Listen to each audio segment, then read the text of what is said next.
Welcome to the INFOWARS Nightly News. I'm David Knight. It's Monday, March 2nd, 2015. Here are our top stories.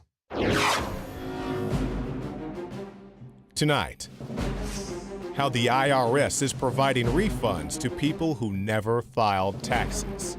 Then, deadly bacteria escapes from a Louisiana biolab. And the brazen murder of a top Putin critic. That's next on the INFOWARS Nightly News.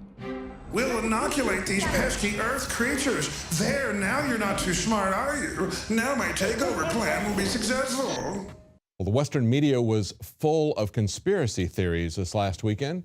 Mainstream media had nothing but certainty that Vladimir Putin was behind the assassination of Boris Nemtsov. This is an article from New American. Putin critic Nemtsov murdered. Now, what most people will read in that is that Putin murdered his critic.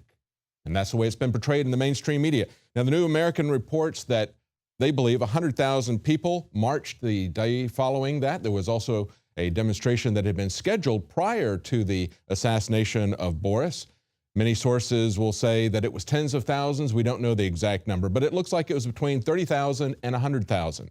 This is someone who is a dissident to Putin, but pretty much forgotten over the period of history. Someone who was highly placed in the Yeltsin regime, but he was not chosen to succeed Yeltsin. Instead, Yeltsin was succeeded by Vladimir Putin. Now, the New American believes that it was Vladimir Putin. They say that within minutes, Putin claimed that the murder was likely arranged by Nemtsov's supporters as a false flag to damage his reputation, to spark public dissension among Putin's policies in Ukraine and Russia's rapidly deteriorating economy. However, Mikhail Gorbachev and also people in America like Paul Craig Roberts see it very differently. In an interview with King World, Paul Craig Roberts and others in the West believe that the CIA may have assassinated Boris Nemtsov. He says Boris Nemtsov, a Russian dissident politician, highly critical of Vladimir Putin, often sounded like an agent of Washington. If Nemtsov wasn't assassinated by the CIA in order to blame Putin, most likely, he said, Nemtsov was killed by Russian nationalists who saw him as Washington's agent. Because I can tell you one thing, that is that Putin is much too smart to play into Washington's hands this way. Moreover, Nemtsov, although a loudmouth, had no impact on Putin's 85% approval rating. There were suspicions, but they were dismissed simply as conspiracy theories. So lone killers really only operate in the West. If it's something that happens elsewhere, people acknowledge that there was more than one person involved. So everybody's a conspiracy theorist. Vladimir Putin says it was a CIA conspiracy. And of course, all of the Western media is united in saying that it was a Putin conspiracy. We know they both kill people. We know they're both rival gangs, just like the Tattaglias or the Corleones, or Don Moroni or Don Falcone, if you want to look at fiction. The CIA and the KGB, Vladimir Putin or Obama, it really doesn't matter. They're all mafia hitmen. They've all killed a large number of people. As the New American points out, the number of people that we know that Vladimir Putin has killed. We know that Obama has assassinated thousands with drones, many of them innocent people. So would he kill a political enemy? Would the people who support him kill somebody who was once their ally in order to further their cause against Vladimir Putin? It's a very dangerous game. But I think we need to take a look back, step back at this and look at it and say, can we believe that corruption like this happens in America, or is it something that only happens in other countries? I think it's very interesting that on Friday, we had a Missouri candidate for governor die again of an apparent suicide. This is a guy who was the auditor in the state of Missouri. He was going to be running for governor. He apparently committed suicide just 13 minutes after inviting reporters to his home for an interview. Now, it doesn't really matter that the subject of the interview was he was dishing on some other people in the GOP, saying that they were coming after him as anti-Semitic remarks because he was Jewish. Maybe he was killed, maybe he wasn't. We've certainly seen a lot of suicides of people who the power structure wanted to get to. Gary Webb, for example, in Dark Alliance, where he was reporting about the drug trade between Central America under the Reagan administration, Oliver North, where they were fueling the crack cocaine epidemic. We had the DC Madam also. Both of them came on and talked to Alex and said, no, we're fighting this. We're not turning back. were not suicidal. Alex even asked them on his show, "Are you suicidal?" "No, I'm not suicidal." We know that Aaron Schwartz was not suicidal. He was a fighter. He was fighting CISPA, and he was winning. And they brought trumped-up charges against him. He refused a plea bargain. He was engaged. He was engaged to be married, and he was engaged in the fight. And then he turns up suicided. And of course, then there's Michael Hastings. Michael Hastings' accident looked suspicious from the get-go, with the engine being ejected down the road after his car collided head-on into a tree. The way it burned, the way it exploded. And then we learned after that he was concerned that someone was going to rig his car. Someone was going to put a bomb on his car. We learned that he had texted his colleagues that he was investigating something that was very sensitive. He had to disappear. He was afraid for his life. But we can't believe in America that something like we just saw happen in Russia can happen here. It always has to be one crazy individual. We can't believe that there are people in our government that are criminal murderers and assassins. We can only believe that about Russia. Now, in other news, we see that CPAC this last week has had a lot of amazing announcements. We had Michael Hayden, former director of the NSA, the CIA, describing himself as an unrelenting libertarian. Yeah, right. We also saw Jeb Bush refuse to even walk back any of his amnesty policies on illegal immigration, saying that we still needed to go ahead and extend educational benefits to them that even American citizens don't get. Talking about voting rights, driver's licenses, nothing. He would not walk back any of that. But one of the most amazing things that came out of it, of course, was a reaction to Scott Walker's comments comparing protesters against his, many would characterize it as anti-union tactics. The unions are very upset about what he's done as governor. He characterizes it, and I would believe it was right to work laws that he was putting through. But nevertheless, he compared the 100,000 protesters that he had to deal with, saying that if he could deal with them, he could deal with ISIS. Many people said, you're essentially equating people who are political dissidents in this country with ISIS. That's maybe a bit of a stretch, but what is not a stretch is a panel that was held at CPAC. This panel says, when should America go to war? Very good question. Here's what the GOP says about it, according to Reason. They say they advocated preemptive war against Iran. They wanted a significant jacking up of the U.S. military budget. They wanted sharply increased readiness to go to war in order to prevent having to go to war. Yes, the real scandal was not what Scott Walker said, but the willingness of the GOP to go to war. Here's some of the quotes. U.S. policy today, yesterday, and tomorrow should be the overthrow of the Ayatollahs. That's Bolton talking.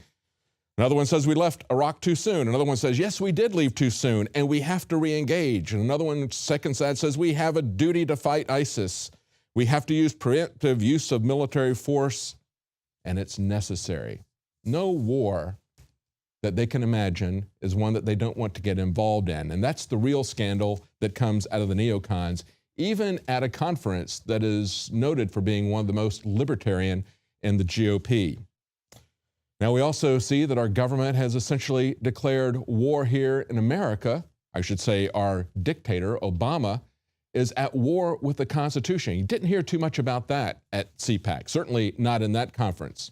And as Paul Joseph Watson points out, there's a run on AR-15 ammo, a buying frenzy, as some fear a total gun ban. Not banning the guns, but taking away the ammunition, turning the guns into empty clubs, essentially. And people understand where this is going. The people who own firearms know exactly where this is going. Listen to what one hunter said when they talked to him in the store. They said, once they get this particular bullet off the market, they'll go for the next, and then the next. And then another man in Oklahoma told Channel 9 News, he says, I think it's them just trying to do little bits and pieces to get their ultimate goal to ban tactical style rifles. Doing little bits and pieces, going after one thing, then going after the next, and after the next, and after the next, that's called infringement.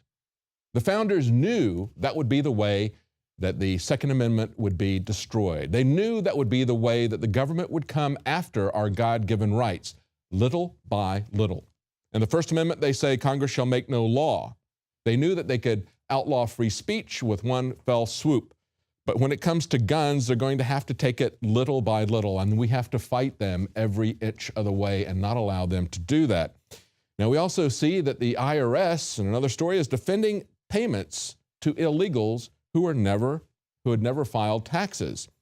The IRS is defending its decision to let illegal immigrants claim up to 3 years refunds on income, even if they never paid income taxes. And they're telling Congress in a new letter last week that the IRS agency lawyers have concluded that getting a Social Security number triggers the ability to go back and ask for previous refunds. They say it is not required to have a Social Security number before the close of the year for which the earned income tax credit is claimed.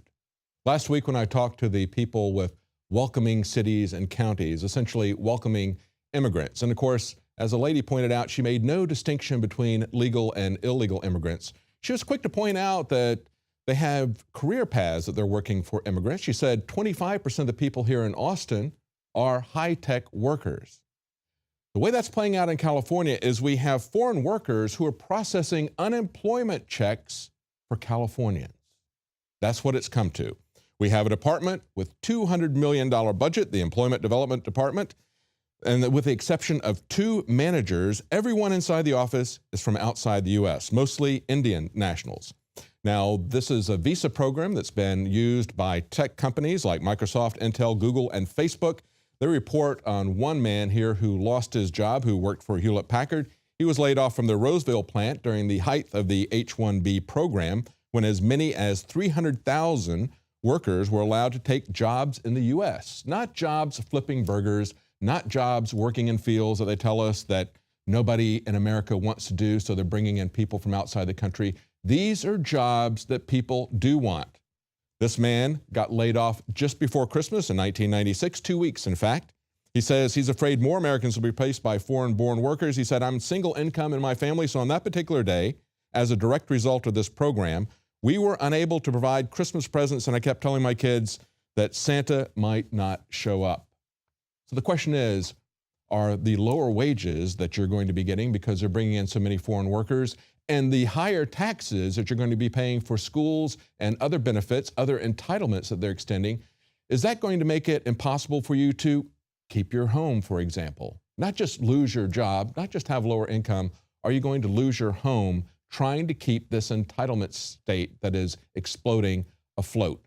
Well, there was a global warming meeting at the state capitol in Texas, and Jakari Jackson has that report. Is it a national security threat, as they were telling us, or is it the threat of new taxes? Stay with us. We'll be right back. The knowledge of the ancients, tried and true, trusted herbs and extracts fused with the latest nutraceutical science. Introducing the all-new Ancient Defense Herbal Immunity Blend, crafted with over 14 key ancient herbs and extracts to supercharge and prepare your body for what experts admit is the most dangerous season of the year. We have rejected hundreds of other formulations in our quest to bring you what is simply the most powerful and comprehensive proprietary formula that we have ever created in the realm of herbal immunity. For the last 2 years, our team has been working with top doctors, nutritionists, and chemists to develop the ultimate nutraceutical formulation. Experience the benefits of combining over 14 ancient herbs and extracts with exciting new advances in nutraceutical science. For a limited time, get 25% off on this introductory offer. Visit ancientdefense.com or call 888-253-3139. ancientdefense.com.